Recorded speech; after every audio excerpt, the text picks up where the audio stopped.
Dr. Akufudam Pare or your IGP. Say send your born a homodin by election say Chamono. Sa pepe no be born a homodin a war a year elections are ye kui. Akoma 87.9 Kumasi. Mo be ye de yin na yinim say wo mo bem wa ya na emu ye dia no mo bem to also support the police. But election security there megidi say approach for ena edoma bem enra obehye say obebo ne homodin bia one ne mrantie no na omode ne ma tutu yie say John, I don't want to believe say political party ewiabem. Say political party ewiabem dey, political parties bia odi Ghana so Akoma 87.9 Kumasi. But mijiri say electoral commissioner ono na eye the organizer or ye the officiating officer and I say referee no eye na dwuma yie dia mijini say boni bia wachiri we a political party a we said here, and of course the mechanism happen say we share the evolution or reforms a yenya in our electoral process and pen the way there and Akoma FM 87.9 Kumasi. Ese ube wiem kura bebro aname boa because John the minimum say mama fa by election say e kura anye mfato uko eye polling center hwa album na ye dey to aba no polling agent no and a political party representatives no bi ekuta bi album no enye say album keke o obia o qualify so to about that particular polling station ho no wudin any umfoni e wo krata ne so the number of people are say to about 87.9 Kumasi. Wo nyina wo album nim eteni kwan say eboro so in fact ya na yetakra ka say enya likely kura so munyina ba beto aba no wo de na event say omunyina mrameto obi enwi album ni kuta obi a say nipa ne ba na political party representative no wo ho no ehwe ofa na album na ohwe nipa nanim wun asomasi wuna wunie udin ene wo ho no wokọ eye electoral first electoral officer ya cross check it or first electoral officer nzukuta album ni bi ya cross check hu say ampa o se fata so to aba wo that particular Akoma FM 87.9 what the finger and as an thumb no and as an nsa akọ ama machine verify no machine verify ni we a enter our system no mu say ya verify no afei wa kote eye ballot no ballot paper no ya tiama no baako ekome ya tiama no ya ntimienu ya te baako eho na asem ne wo no say ya ntimienu ne ya te baako ma ne dia and that is the duty of the eye agent na owo eye polling station ho say wa hwe say nipa no ade na ya tiama no ya te baako ne dia iden ya dia ma no na odi akotum eno ano no sa process ne koso se ne wo se koso a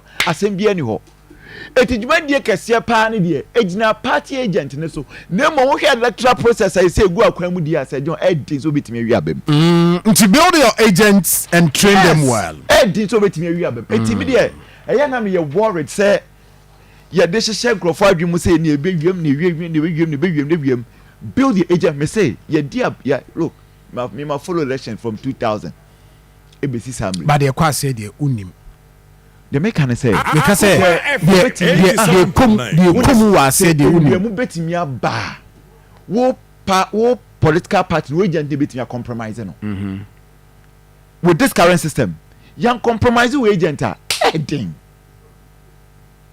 as a matter of fact ya to aba ni wie ye kan aba ni wie and akura the political parties no be atimi e won system ono so timi check quality results it will timi nya the figures kran sana yisi kra de ne dia betudwa but no kwasem say the yisi be kan ne de be ye adwuma so it is a agent no say oma agent no enough capacity building na so agent be di no kra ma wo polling station for dia me nyini say with this current system e be den so enti yem mo the political parties no one more and building the capacity of their agents. Okay. And then your campaign is yes. Then you build your agents. Yes. Now obi ankotena collation center ankoye and I was offered a tea but no biscuits. Unim. They should. Memo be a tumunya ne that's where we near Banawi. Even the survey na eba bonti ne ka ho asem wa hade but enye enough because John ohwe nipa ebeto aba Ghana ha omo in excess of 18 million voters asante mantem hanko nipa ebeto aba wa ha excess of 3 million. It is obi be survey na so or survey nipa 2000 na say who di animu a e ma won win elections e no just we win elections awie me see Akoma FM 87.9 we win Akoma FM 87.9. That is why I am worried say people will not focus on their message. Some people, not all everybody, will not focus on the message and sell the message of their flag bearers but not my resources to insult. Now we na obi na adwuma yi a me say Nana Kwesi can say me kyerɛ me, and that is why with one chairman I respect so much, Nana Kwesi, the regional chairman of the NDC. Me we say a question be say chairman in fact we are having a chance chairman more what say me nya wo reaction be on Dr. Matthew Akoma FM 87.9 you think I'm a fool? The thing is that it be a strategy. So it be a strategy. Say we react here. What it means is that you are deviating from the core message of the flag bearer, and exactly what some of the communicators of the NDC are doing.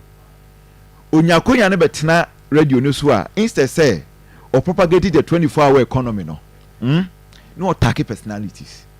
Meanwhile, the MPP will come and propagate the digitalization and other policies of the flag bearer. It is all we say. MPP they no my friend apeke on. Friend apeke. Apeke ma wo mo a.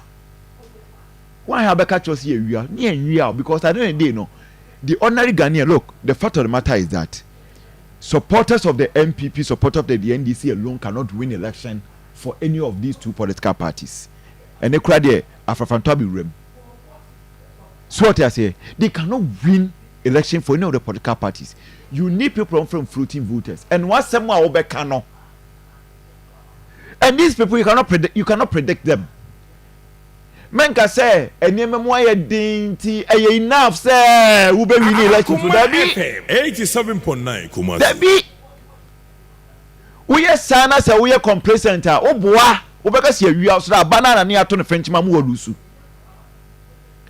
Ahokyere no is not enough to say ahokyere system no nti ye beto that be Mr. John machine crofobia there or no area say aban ne be ye no ene ehu ne say aban ne ye ama no ko areas are omani abriye road network wo ho omo constructing roads 3-4-5 months ago okwa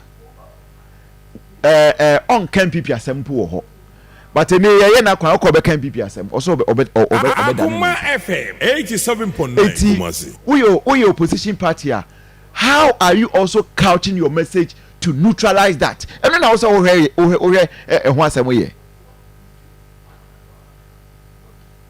they make cannot hear say also hwe ho adwuma na we it is unya konya na say we deviate from this one attack issues no now attack personalities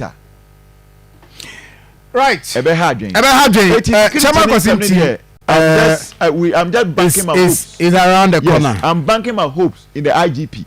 Send you why in the by-election. Of course, by-election. 87.9 Kumasi. By-election, there would die Evans would be agora. I see political party be obeying and so be diagrobiano. Oh, 80 na ye catch them say mo bia mti mu nya ne de. Ha. Who you say? It is just at the polling station. You say it's just at the police station. There are a lot of things Evans a koso. Our political parties in the moon, they know. The two political parties they know because you see they are the MPP in the position on several occasions accuse the NDC 87.9 Kumasi say omo plan a plot to rig elections. You get it?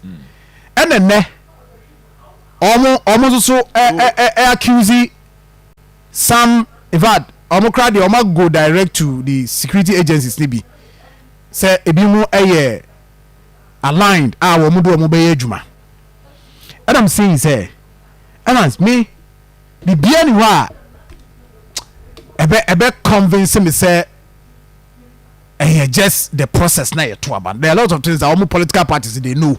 That is why that is why and then so even so ubusa Alan Kojo Martin movement they will tell you that there's a plot nti dia no mate you see politics now you Okroman maybe my call will be that Ghana ni bia no will say o politician e do ko se ba bi training say you do kwakọ adwuma bi wa ha so bi nkwase ewu. You get it. That is one thing I want to emphasize.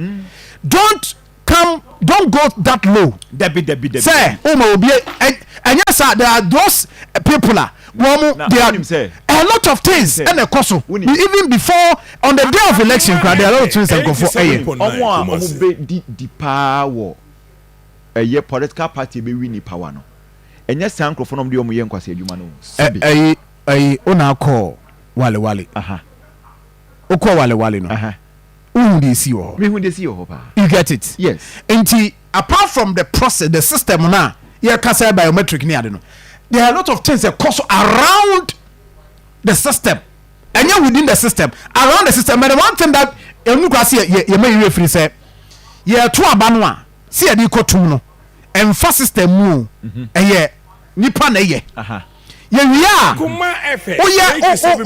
yeah. Biometric media.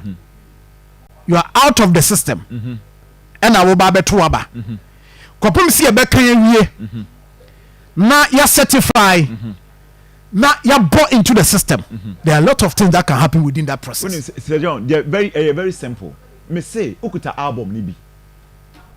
Adewe mama na nye too complex. Sir John mikuta album ni bi. Minim say album police station ha ye wo no. Enipa 100 and e was say to aba on election day. Album na kuta me nipa 100 in the womb. Okay. Enipa expect nipa 100. Okay. Omo nya ntimi ama. 80 and e beto ye. Right. 80 ye kan abanu ankrofo ato na. O say 80. Yes. Niba mame kwa man somra na me ne Richard Kumado ni komo.